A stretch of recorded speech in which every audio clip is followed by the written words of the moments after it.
Hello everyone, ಇವತ್ತೊಂದು ಸಿಂಪಲ್ಲಾಗಿ egg rice ಮಾಡೋಣ. ಸೊ ಹೇಗೆ ಮಾಡೋಣ ಅಂತ ನೋಡೋಣ ಬನ್ನಿ. ನಾನು ಮೊದಲಿಗೆ ಈ ಚಾಪಿಂಗ್ ಬಾಕ್ಸಲ್ಲಿ ಈರುಳ್ಳಿ ಮತ್ತು ಹಸಿಮೆಣ್ಸಿನ್ಕಾಯಿ, ಕರ್ಬೇವಿನ ಸೊಪ್ಪು ಇದನ್ನೆಲ್ಲ ಹಾಕ್ಬಿಟ್ಟು ಚಾಪಿಂಗ್ ಮಾಡ್ಕೊಂಡಿದ್ದೀನಿ. ಇದು ಸಣ್ಣಗೆ ಕಟ್ ಆಗುತ್ತೆ ನೀಟಾಗಿ. ಕೈಯಲ್ಲಿ ಕಟ್ ಮಾಡಿದ್ರು ಇಷ್ಟು ಸಣ್ಣಕ್ಕಾಗಲ್ಲ ಅಷ್ಟು. ಹಾಗಾಗಿ ಈ ಬಾಕ್ಸ್ನ ನಾನು ಯೂಸ್ ಮಾಡ್ತೇನೆ. ಸೊ ನಮಗೆ ಟೈಮು ಸಹ ಸೇವ್ ಆಗುತ್ತೆ. ಇವಾಗ ನೋಡಿ, ಇದನ್ನು ತುಂಬ ಸಿಂಪಲ್ಲಾಗಿ ಮಾಡ್ಬೋದು. ಬ್ಯಾಚುಲರ್ಸ್ ಸಹ ಮಾಡ್ಕೋಬೋದು. ಏನು ತುಂಬ ಈ ವೆಜಿಟೇಬಲ್ ಎಲ್ಲ ಹಾಕಿ ಮಾಡಬೇಕು ಅಂತಲೂ ಏನೂ ಇಲ್ಲ. ಸಿಂಪಲ್ಲಾಗಿ ಅರ್ಜೆಂಟಾಗಿ ಬೇಗ ಮಾಡ್ಕೊಂಡು ತಿನ್ಬೋದು. ಸೊ ವೆಜಿಟೇಬಲು ಹಾಕಿ ಮಾಡ್ಬೋದು, ಬೀನ್ಸು ಕ್ಯಾರೆಟು ಎಲ್ಲ. ಬಟ್ ನಾನು ಅದೇನು ಹಾಕ್ತಾಯಿಲ್ಲ, ಹಾಗೆ ಸಿಂಪಲ್ಲಾಗಿ ಮಾಡ್ತಾಯಿದ್ದೀನಿ. ಸರಿ ಅಂದ್ಬಿಟ್ಟು ಇವಾಗ ಒಂದು 5 ಮೊಟ್ಟೆನ ನಾನು ಹೊಡೆದೇ ಹಾಕ್ಕೊಳ್ತಾಯಿದ್ದೀನಿ ಒಂದು ಬೌಲ್ಗೆ. ಸೊ ನನಗೆ ಡೈರೆಕ್ಟಾಗಿ ಹಾಕ್ಬೋದು. ಕೆಲವೊಮ್ಮೆ ಏನಂದರೆ ಮೊಟ್ಟೆಯಲ್ಲಿ ಒಂಥರ ಎಲ್ಲ ಕೆಟ್ಟೋಗಿರುತ್ತೆ ಸಮ್ ಟೈಮು, ಒಂದೋ ಎರಡೋ. ಸೊ ಹಾಗಾಗಿ ಎಲ್ಲ ಮೊಟ್ಟೆನೂ ವೇಸ್ಟ್ ಆಗುತ್ತಲ್ಲ. ಸೊ ಹಾಗೆ ನಾನು ಈ ಒಂದು ಬೌಲ್ಗೆ ಹಾಕ್ಕೊಂಡು ಇಟ್ಕೊಂಡಿರ್ತೀನಿ. ಸರಿ, ಇವಾಗ ಒಂದು ಬಾಣಲಿ ಇಟ್ಕೊಂಡ್ಬಿಟ್ಟು ಒಂದು ಸ್ವಲ್ಪ ಎಣ್ಣೆ ಹಾಕ್ಬಿಟ್ಟು ನಾನೇನು ಅದನ್ನು ಮೊಟ್ಟೆ ಹೊಡೆದು ಇಟ್ಕೊಂಡಿದ್ನಲ್ಲ ಇದಕ್ಕೆ ಬೌಲ್ಗೆ, ಅದನ್ನೆಲ್ಲ ಹಾಕ್ಕೊಂಡು ಸ್ವಲ್ಪ ಐ ಫ್ಲೇಮ್ ಕೊಡಬೇಕಾಗತ್ತೆ. ಇವಾಗ ಕೊಟ್ಬಿಟ್ಟು ಅದನ್ನು ನೀಟಾಗಿ ತುಂಬ ಸಣ್ಣದಾಗಿ ಇದು ಮಾಡ್ಕೋಬಾರ್ದು ಮಿಕ್ಸು. ಸ್ವಲ್ಪ ಲೈಟಾಗಿ ಈ ಥರ ಸೈಡಿಂದ ಸ್ವಲ್ಪ ಆಗುತ್ತೆ.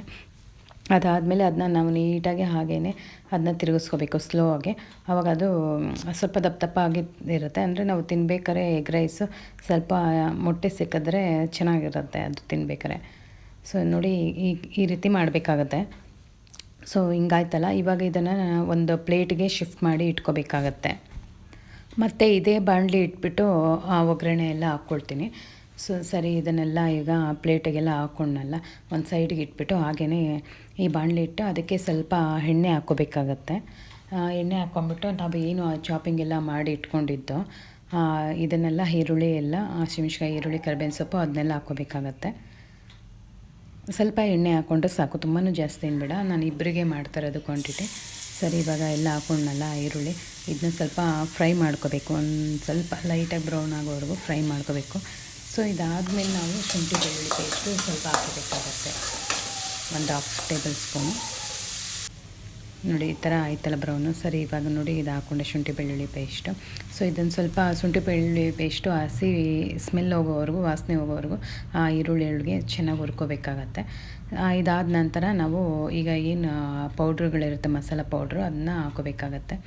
ಸೊ ಪೆಪ್ಪರ್ ಪೌಡ್ರು, ಕಾಳು ಮೆಣಸಿನ ಪೌಡ್ರನ್ನ ಹಾಕೋಬೇಕು. ಸ್ವಲ್ಪ ಜಾಸ್ತಿ ಹಾಕ್ಕೊಂಡ್ರೆ ಅದು ಟೇಸ್ಟು ಜಾಸ್ತಿ ಇರುತ್ತೆ ಇದಕ್ಕೆ. ಸರಿ, ಉಪ್ಪು ಹಾಕ್ಕೊಂಡೆ. ಸ್ವಲ್ಪ ಉಪ್ಪು ಹಾಕ್ಕೊಂಡ್ರೆ ಬೇಗನೆ ಬೇಯುತ್ತೆ ಈರುಳ್ಳಿ ಎಲ್ಲ ಅಂದ್ಬಿಟ್ಟು. ಸರಿ, ಉಪ್ಪು ಹಾಕ್ಕೊಂಡ್ಮೇಲೆ ಈಗ ಪೆಪ್ಪರ್ ಪೌಡ್ರ್ ಹಾಕ್ಕೊಳ್ತಾ ಇದ್ದೀನಿ.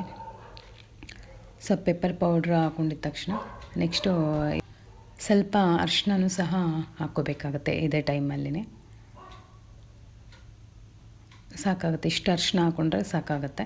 ಸೊ ಇದಾದಮೇಲೆ ಚಿಲ್ಲಿ ಪೌಡ್ರೂ ಸಹ ಹಾಕ್ಕೊಳ್ತೀನಿ. ಸೊ ಪೆಪ್ಪರ್ ಪೌಡ್ರು ಜಾಸ್ತಿ ಇದ್ದು ಚಿಲ್ಲಿ ಪೌಡ್ರು ಕಮ್ಮಿ ಇದ್ರೂ ಒಳ್ಳೆ ಟೇಸ್ಟ್ ಕೊಡುತ್ತೆ. ಸೊ ಇದಾಗಿದ ತಕ್ಷಣ ಸ್ವಲ್ಪ ಗರಂ ಮಸಾಲ ಹಾಕ್ಕೊಳ್ತೀನಿ. ಇವಾಗ ಈ ಮಸಾಲೆ ಎಲ್ಲ ಚೆನ್ನಾಗಿ ಮಿಕ್ಸ್ ಆಗಬೇಕು. ಸ್ವಲ್ಪ ಹೊತ್ತು ಹಾಗೇ ನೀಟಾಗಿ ಮಿಕ್ಸ್ ಮಾಡ್ತಾ ಇರಬೇಕು.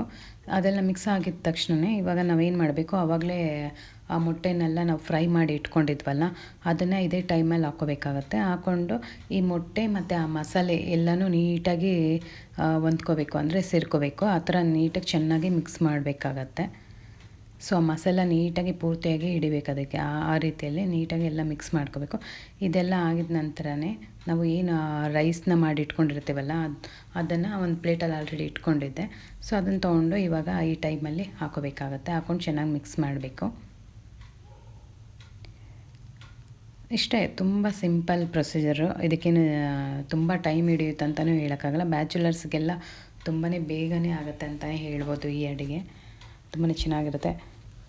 ಅರ್ಜೆಂಟಾಗಿ ಏನು ಮಾಡಬೇಕು ಅಂತ ಇದ್ದಾಗ ಈ ರೀತಿ ಮಾಡಿಕೊಂಡ್ರೆ ಚೆನ್ನಾಗಿರುತ್ತೆ.